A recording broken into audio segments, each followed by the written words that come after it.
नमस्कार, स्वागत है आपका हमारे खास कार्यक्रम हर खबर हरियाणा में। मैं हूं आपके साथ भावना त्रिपाठी। रुक करेंगे प्रदेश की तमाम बड़ी खबरों की ओर। मुख्यमंत्री नायब सिंह सैनी अंबाला दौरे पर हैं।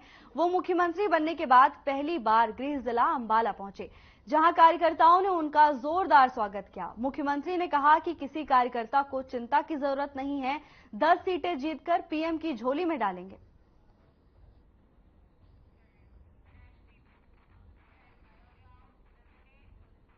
हरियाणा के मुख्यमंत्री नायब सैनी पंचकुला पहुंचे, जहां उन्होंने नाडा साहिब गुरुद्वारा में माथा टेका और अरदास की। माथा टेकने के बाद लोकसभा चुनाव के प्रचार अभियान की शुरुआत की। तो वहीं मीडिया से बातचीत के दौरान कहा कि 10 वर्षों में जो केंद्र सरकार ने काम किए हैं और जो उपलब्धियां हैं उनको लेकर जनता के बीच आ रहे हैं। साथ ही उन्होंने कहा कि हरियाणा में 10 की 10 लोकसभा सीटों पर फिर से कमल का फूल खिलेगा। अनिल विज को लेकर पूछे गए सवाल के जवाब में कहा कि अनिल विज हमारे वरिष्ठ नेता हैं, पहले भी उनका मार्गदर्शन मिलता रहा है और आगे भी मिलता रहेगा।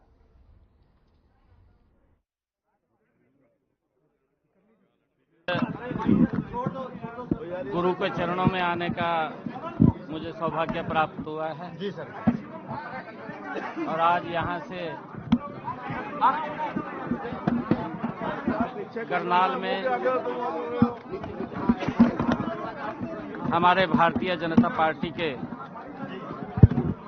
यशस्वी राष्ट्रीय अध्यक्ष आदरणीय जगत प्रकाश जी नड्डा आज एक चुनावी रैली को संबोधित करेंगे। आज चुनाव प्रचार का आगाज आदरणीय नड्डा जी करनाल के लोकसभा क्षेत्र घरौंडा से एक बड़ी जनसभा के माध्यम से आज करने वाले हैं। लोकसभा चुनाव को लेकर अनिल विज ने अपनी प्रतिक्रिया दी। आपको बता दें कि उन्होंने कहा कि आगामी लोकसभा चुनाव में राज्य की बात करें तो बीजेपी की सीटें आएंगी। इसके साथ ही उन्होंने कहा कि बीजेपी का कहीं पेच नहीं है, क्योंकि लड़ नरेंद्र मोदी रहे हैं और कैंडिडेट कोई भी हो, जीत पीएम मोदी की ही होगी। मंत्रिमंडल को लेकर भी उन्होंने कहा है कि मंत्रिमंडल के बारे में मुझे कोई जानकारी नहीं है। इसके साथ ही अनिल विज ने विपक्ष पर तंज कसते हुए कहा कि हमने तो कैंडिडेट तय कर लिए हैं, लेकिन दूसरी पार्टियां कैंडिडेट ही तय नहीं कर पा रही।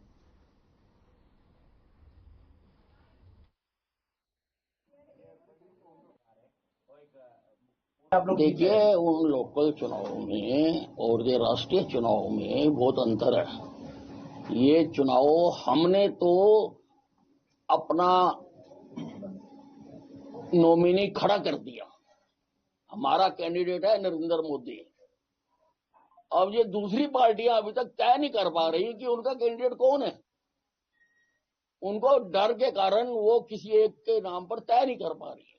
तो हमने तो खड़ा कर दिया कि आजो मैदान में जिसने आना है, जो आएगा उसको धराशायी करेंगे। नहीं, मुझे कोई जानकारी नहीं।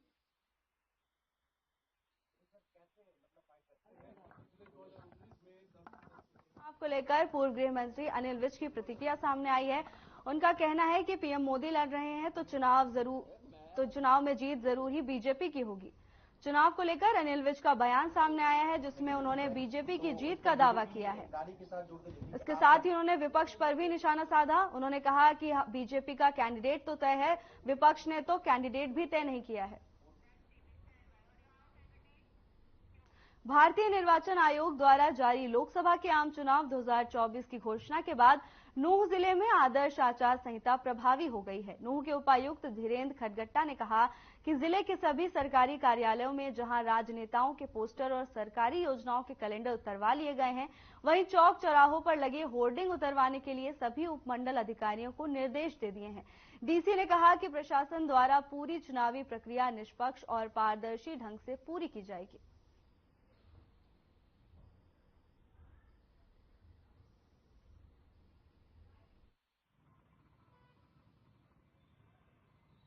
क्योंकि चुनाव आचार संहिता लागू हो गई है। चुनाव आचार संहिता लागू होते ही तुरंत उसके 24 घंटे के अंदर जितने भी सरकारी अर्ध सरकारी भवन हैं, उन सब पे सरकारी कोई भी स्कीम हो या चाहे कोई पॉलिटिकल पार्टी हो, उन सब के बैनर्स वहां से हटाने होते हैं।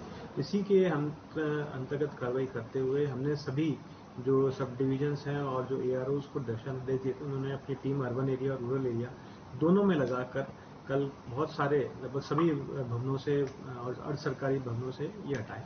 साथ ही साथ हमने सभी दिशा निर्देश भी दिए सभी डिपार्टमेंट को कि उनके स्तर पे भी ये कार्रवाई करके रिपोर्ट की जाए AROs को। इसके अलावा अभी 36 घंटे के बाद और 72 घंटे के अंदर भी रिपोर्ट, 48 घंटे और 72 घंटे के अंदर भी हमको 2 रिपोर्ट और भेजनी है।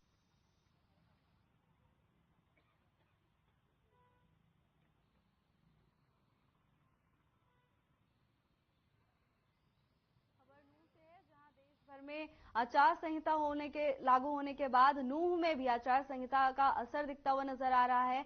उपमंडल अधिकारियों ने सभी राजनेताओं के होर्डिंग और पोस्टर्स को हटाने के निर्देश दिए हैं। इसके साथ ही उन्होंने चुनाव को शांतिपूर्ण तरीके से कराने के भी निर्देश दिए गए। आपको बता दें कि आचार संहिता के पालन के लिए उपमंडल अधिकारियों ने निर्देश दिए हैं।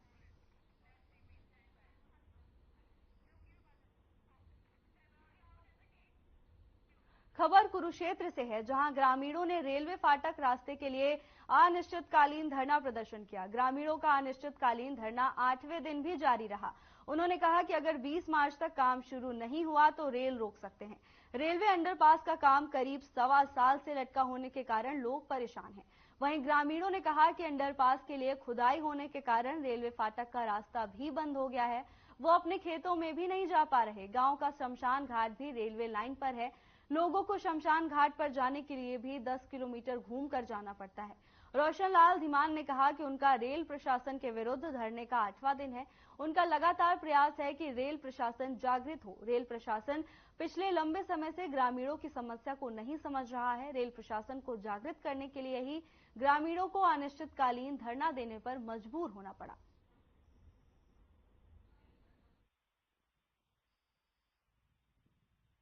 आज हमारे इस धरने का 8वां दिन है और लगातार हम इस कोशिश में हैं।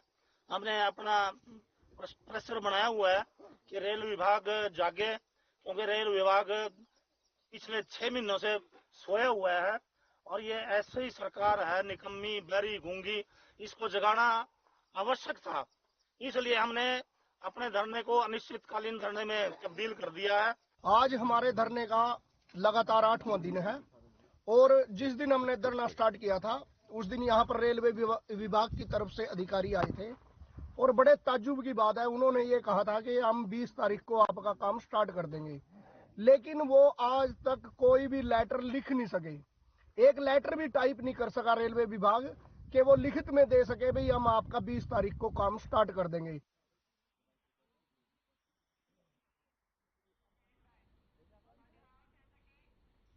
हरियाणा राज्य नारकोटिक्स कंट्रोल ब्यूरो के दिशा निर्देशों के मुताबिक हरियाणा के सभी जिलों में नशे के खिलाफ जागरूकता कार्यक्रम भी आयोजित किए जा रहे हैं। बता दें कि उच्चाधिकारियों के निर्देशों से ब्यूरो के जागरूकता कार्यक्रम और पुनर्वास प्रभारी उप निरीक्षक डॉक्टर अशोक कुमार वर्मा प्रतिदिन हरियाणा के अलग अलग शहरों और गांवों में जाकर नशे के खिलाफ जागरूकता कार्यक्रम आयोजित कर रहे हैं। इसके साथ ही वो युवाओं को नशे से दूर रहने के लिए भी प्रेरित करते हैं। इस कड़ी में वो कुरुक्षेत्र नए बस अड्डे पर पहुंचे। यहां पर चालक प्रशिक्षण प्राप्त करने वाले 108 प्रशिक्षुओं को नशे के खिलाफ विस्तार पूर्वक जागरूक किया गया।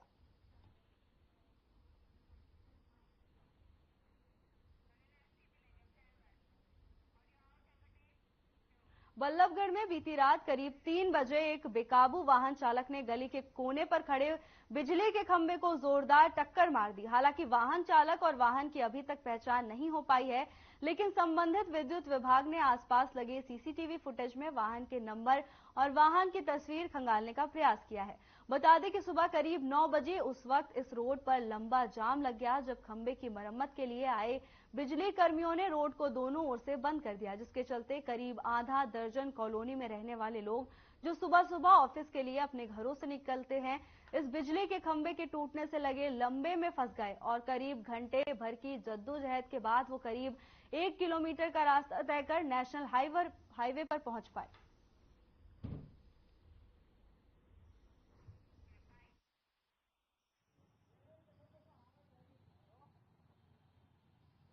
आप हैं फोरमैन है? ठेकेदार है। खम्मा टूटा कौन सी जगह है और क्या कार्रवाई की जा रही है? विष्णु कॉलोनी। कैसे टूटा है? जो अज्ञात वाहन तोड़ गया इसको। कब? कल रात को। फिर कैसे सूचना मिली आपको? फोन किया था पड़ोसियों ने? पड़ोसियों। फिर अब पकड़ भी नहीं आया कोई। कितनी देर में जाम से? 2 घंटे लगे। जाम लगा हुआ है। जाम लगा हुआ।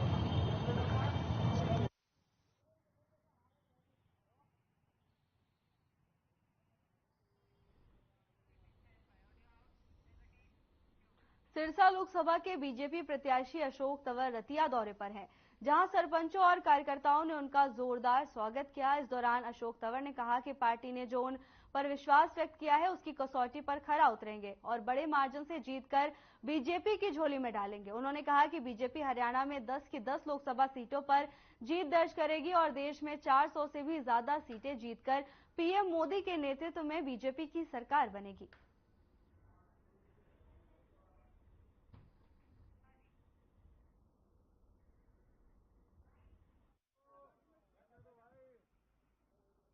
हमारे आज विधायक जी के आवास पर लक्ष्मण नापा जी के और हमारे जिलाध्यक्ष बलदेव बराड़ जी, हमारे महेश बराड़ा जी और सभी साथी, हमारे चेयरमैन, हमारे संगठन के पदाधिकारी, पंच सरपंच, ब्लॉक समिति, नगर पालिका, नगर परिषद, जो भी साथी हैं और पुराने भी हमारे बहुत से साथी हैं जिन्होंने हमारे साथ 15-20 साल से काम किया है, तो सारे साथी यहाँ पर पहुंचे हैं। मैं सबका बहुत बहुत धन्यवाद करता हूँ, खासतौर से नापा जी का जो अपने आवास पर सारे। सिरसा संसदीय सीट से बीजेपी प्रत्याशी डॉक्टर अशोक तंवर ने फतेहाबाद का दौरा किया। इस दौरान उन्होंने बीजेपी कार्यालय में कार्यकर्ताओं के साथ बैठक की और साथ ही आगामी चुनावों को लेकर चर्चा भी की।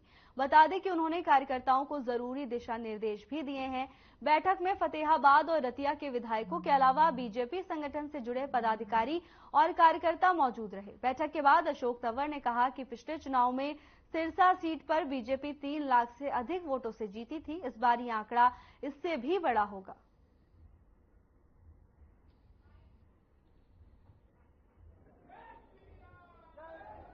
जो हमारे महत्वपूर्ण पदाधिकारी हैं, जो चुनाव प्रबंधन समिति है फतेहाबाद जिले की, आज हमारे अध्यक्ष जी बलदेव बराड़ जी, आदरणीय हमारे विधायक जी दुड़ाराम जी, नापा जी, हमारे भारत भूषण जी, हमारे जोरा जी, प्रवीण जोरा जी और जगदीश जी, सारे वरिष्ठ नेताओं के उसमें आज सभी पदाधिकारी यहाँ पर पहुंचे, मंडल और पंच सरपंच साहिबान सभी, और सब 400 पार का आंकड़ा छूने के लिए तैयार हैं। और जो मोदी जी ने टारगेट दिया है पूरे भारतवर्ष के अंदर कि हर बूथ के ऊपर हमें 370 वोट बढ़ाने हैं।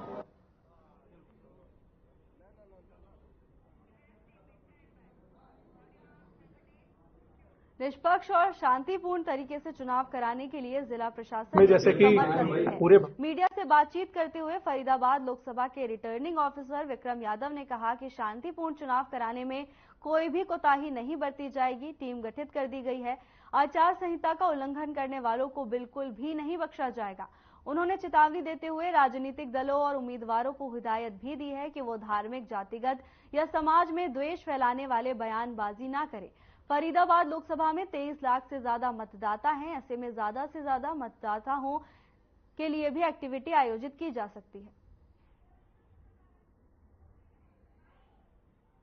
सभी के लिए हमारी media certification and monitoring committee बनी हुई है, जिसमें जैसे कि पूरे भारतवर्ष में इलेक्शन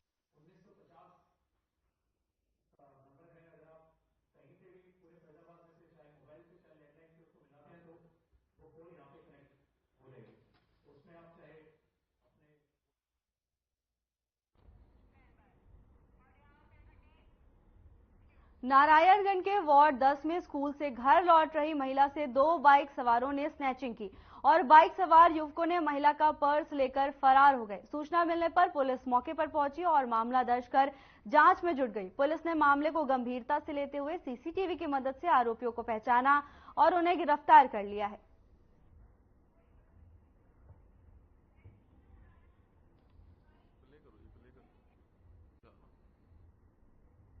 ना स्कूल से आ रही थी तो रास्ते में आ रही थी तो ये एकदम बाइक पे सवार होके मेरे पीछे से आए, एकदम इन्होंने मेरा पर्स छीना और एकदम मैं नीचे गिर गई और एकदम मेरे को बॉडी में काफी चोट आई है। तो फिर मैंने मतलब सारे गली वाले, मैंने शोर मचाया, सारे गली वाले इकट्ठे हो गए और फिर मैंने पुलिस को कंप्लेंट की, SHO सब ये सब एकदम पुलिस वाले मतलब पूरी एकदम कार्रवाई की है और ये फिर इन्होंने ये उसमें कैमरे में इनकी मतलब वो आ गई है इनकी पूरी हमारी पुलिस वालों ने हमारी पूरी हेल्प की, पूरी हमारी सहायता की गई है। साथ के साथ स्टाफ साथ के साथ हमें गाड़ी में बिठा के आया, कैमरे चेक किए हैं और उसके बाद दोबारा फिर कैमरे चेक किए हैं। उसके बाद रात को हमारा साथ दिया, रात को 9 बजे वो गिरफ्तार भी किए गए। कल बाद दोपहर करीब 3 बजे के करीब थाने में सूचना प्राप्त हुई है, जैसे वार्ड नंबर 10 में एक रितु नाम की लेडीज है, उनके साथ स्नैचिंग होगी। तो पुलिस तुरंत मौके पे पहुंच के वहां के सीसीटीवी फुटेज वगैरह चेक करके और कंप्लेंट लेके और लेडीज को पहले हॉस्पिटल में उसका जो भी थोड़ी बहुत चोटें लगी थी उनका ट्रीटमेंट करवा के और दोनों अक्यूज को अरेस्ट कर दिया शाम को। तो आरोपी कौन कौन है जी? आरोपी एक तो लड़का है, ये बड़ा गांव का लड़का है आशू, पहले जिसके ऊपर चोरी जम करना था। एक लड़का है किशन, जो फजलासा चौक पे रहता है, उसकी कोई फूलों की दुकान है, उस पर भी पहले मुकदमा दर्ज है। ठीक है जी। तो अभी क्या इनको रिमांड पे लेंगे या क्या है? नहीं, अभी फिलहाल इनको आज पुलिस 2 दिन का रिमांड लेके उसे और भी चोरी वगैरह की हमारे एरिया में जो इबादत है उनके ऊपर कार्रवाई। नगर परिषद कर्मचारियों पर आधा दर्जन से ज्यादा युवकों ने हमला बोल दिया। जानकारी के मुताबिक नगर परिषद कर्मचारी पलवल के रेलवे रोड पर राजनीतिक पोस्टर और होर्डिंग हटा रहे थे। इसी दौरान युवकों ने कर्मचारियों पर हमला बोल दिया। आरोप है कि मारपीट के बाद सफाई कर्मचारियों को जान से मारने की धमकी भी दी गई। फिलहाल नगर परिषद कर्मचारियों ने शिकायत बस अड्डा पुलिस चौकी में दे दी है। हाथ में लगी है। एक स्कॉर्पियो में आए थे, 6-7 लड़के थे, दोनों उतरते कैंप हम पे घूसे मारे थे, हाथ घूसे मारे थे, हाथ पकड़े थे और जाति सूच शब्द बोले थे, बंगा चंद्र बोले थे।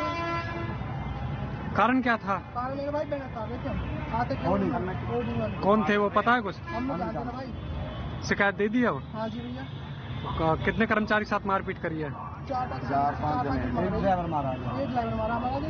क्या कार्रवाई चाहते हो आप? कानून कार्रवाई चाहते हैं। क्या कार्रवाई चाहते हो? कानून कार्रवाई बढ़वाई। छोड़ देगा? आ जाएगा? मैं यही रिसीव जाऊंगा यार। हाथ में लगी है और ये पैर अंदर चोट है ये।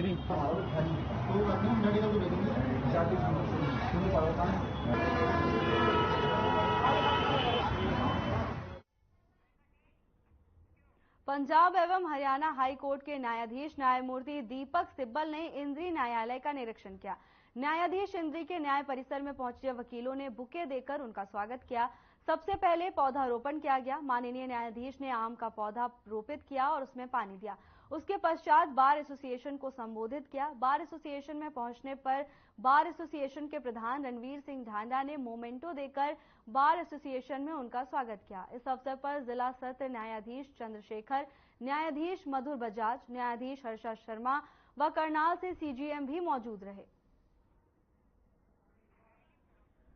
खबर इंद्री से है, जहां वकीलों ने बार एसोसिएशन के अध्यक्ष का जोरदार स्वागत किया। आपको बता दें कि इस दौरान दीपक सिब्बल ने बार एसोसिएशन का निरीक्षण किया। खबर इंद्री से है, जहां दीपक सिब्बल न्यायालय का निरीक्षण करने पहुंचे। इस दौरान वकीलों ने दीपक सिब्बल का जोरदार स्वागत किया। दीपक सिब्बल निरीक्षण के लिए पहुंचे। इस दौरान वकीलों ने उनका जोरदार स्वागत किया। आपको बता दें कि इस दौरान दीपक सिब्बल को वकीलों ने बुके देकर उनका स्वागत किया। दीपक सिब्बल के पहुंचने पर वकीलों में काफी उत्साह देखने को मिला, जिसके बाद एक लोगों ने उन्हें बुकर देकर सम्मानित किया। दीपक सिब्बल के न्यायालय पहुंचने पर वकीलों में काफी उत्साह देखा गया। तस्वीरें इंद्री से, जहां दीपक सिब्बल पौधारोपण करते हुए नजर आ रहे हैं। आपको बता दें कि उन्होंने आम का पौधा लगाया और पर्यावरण संरक्षण का महत्वपूर्ण संदेश अपने इस कृत्य के जरिए उन्होंने दिया।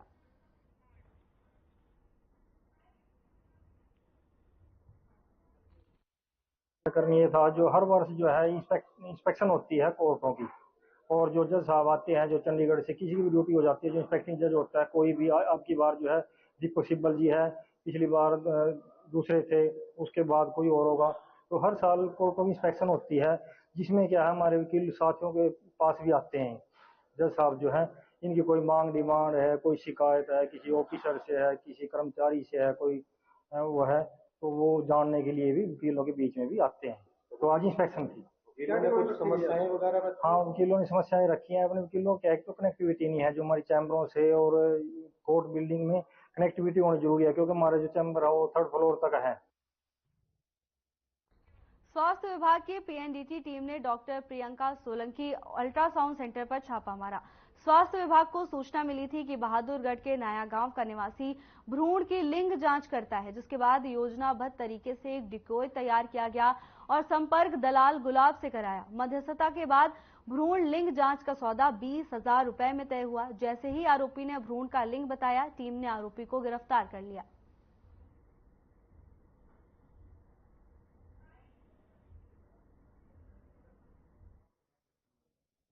स्वास्थ्य विभाग को एक सूचना मिली थी कि लिंग की जांच अपने की बहादुरगढ़ में कहीं करवाई जा रही है।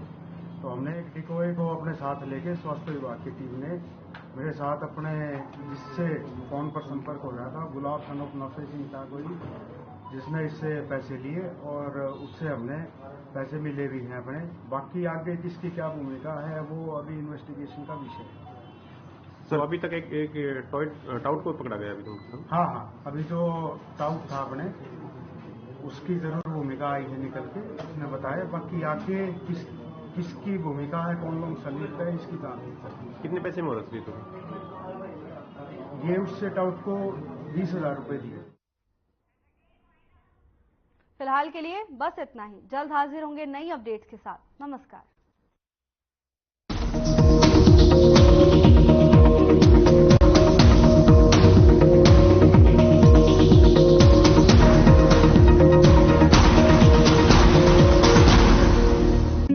Hey mom, hey, look, I can download a song